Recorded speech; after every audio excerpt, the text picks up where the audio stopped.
in living your life. They may not really approve of who you are dating or what your dating life sort of looks like, the choices you have made. The fifth house has to do with dating and casual experiences and pleasure and stuff.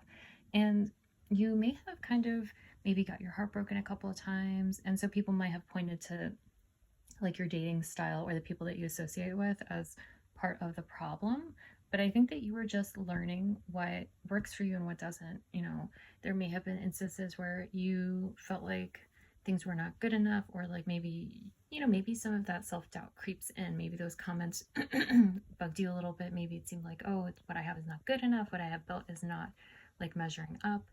But the reality is, you're following your intuition, you're going with your gut instinct. Cancer is the home, the mother, your intuition, and Cancer carries its home with it, right? So, like, anywhere you are, that is where your home is. And so, it's okay that maybe you had some less undesirable experiences or things that didn't work out, because you are learning whatever's in your south node that you have to let go of. The lessons that you learn are like, okay, I know what red flags to look out for, or like, I won't fall for that sort of person again because I know what that entails. I know what that is going to bring into my life, and I don't want that anymore. So now that you've had, a little bit of experience under your belt, you've had, you know, trials, and you've had good stuff happen and bad stuff happen. It hasn't all been bad. You have had some pentacles, some stuff works out. Now you know what cup to pick. Now you know what to move forward with. Now you know what is going to bring you harmony and balance and reciprocity. And that'll give you that 10 of Pentacles that you've been working so hard to get.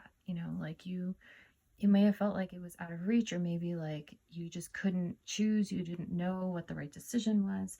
But you've gone through this stuff already. Like, you learned the lessons that you had to learn. You had your, like, quote unquote bad significant others, maybe like the person was like, oh my god, I can't believe I dated that person, I can't believe I associated with them. It's all part of your history, it's all part of the lore and your lessons. And excuse me.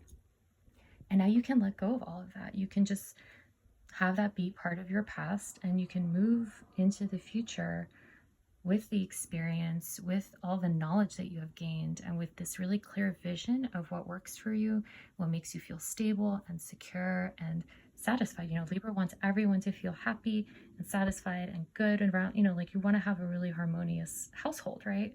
It's very important for especially the cardinal signs, I think.